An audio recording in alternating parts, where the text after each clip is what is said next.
Honorable Johnson Myanja Ssenyonga agumiza abawagizi be n'agamba akaseera konna kkooti egiyatandika okuwulira omusango gwe gwavunaana Francis Lukoya Mukome yabba akaluluke mu kulonda kuno okaggo ogwa 2026. Myanja agamba buli kimu akikoze era okulaba nga ateekayo obujulizi bwonna mu kkooti okulaba nga abantu bafuna amazima n'obwenkanya okutegeera muno ye yawangula obwa ssente ba disitulikiti y'e Mukono wabula Lukoya ng'ayita mu lukujjukujju ne bamulangirira era n'agamba muno akaseera konna kkooti eginatandika okutuula okulaba nga bannamukono bafuna amazima n'obwenkanya era bafune omukulembeze bw'ogubeerondera bo kennyini. Ono alabudde abalonzi obutawuza bigambo bya Francis Lukoya Mukome byagenda byetuumako n'agamba amakubo agakolebwa mu kitundu kino kya disitulikiti y'e Mukono yagasase n'abalabula n'abagamba muno amakubo ago baali bagasakadda mu myaka egiyise mu kaseera kano bali mu gakola era twali muntu n'omu alina geesibako n'agamba yagasase abantu bonna bakalonde baba bagenda mu ofiisi mu kisanja kino.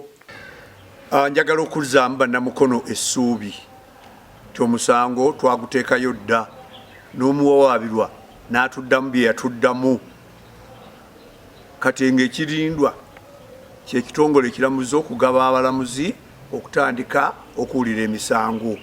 N'olwekyo abooluganda okwekaza kujja kubaawo oli abagambe naye mwenna abaatulonda okuva ku kyalo station ne bw'oleeta mulamuzi ng'agenda atuuka we baanaamulimba nti wano baawangulawo n'abuuza abaawo bajja mubuulira yawangulawo kwonda twawangula era tewali nsonga ndala yonna.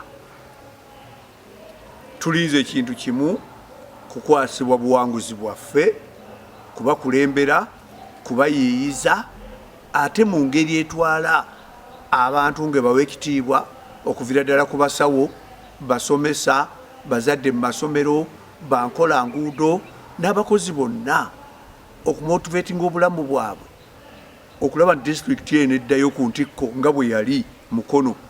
Sigenda kukolera mu kulimba ku zino nguudo za World Bank ze twasaba mu 2019 ku bitaala bye twasaba edda mu 2019.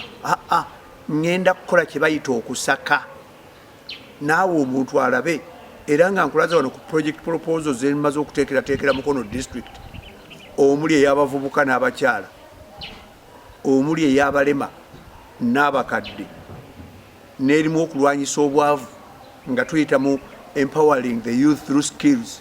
Ojja kulaba ogende bino byawukana nabiri gavumenti sente zeereese okulaba nti tetukuva buvumi bantu naye nga tubakubiriza ozikozesa obulungi ate nabano ne tubassa mu mbeera abazikutte okulaba nti bazivaabira kuzirya. N'okuadvisinga abantu baffe biki bye balina okukola nga bafunye ensimbi ezo.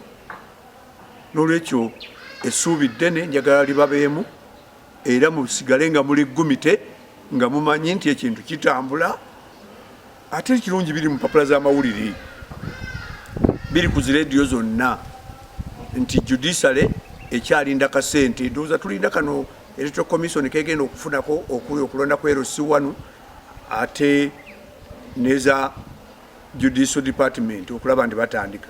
N'olwekyo mbebaza olw'obugumiikiriza ate mbakakasa mbebagumu tebakulimba emu n'emu tezifuuka 8 emu n'emu zireeta 2 naye oli bw'abanga alina emu n'emu nga yafuna 8 ojja kuwulira era mbakakasa ate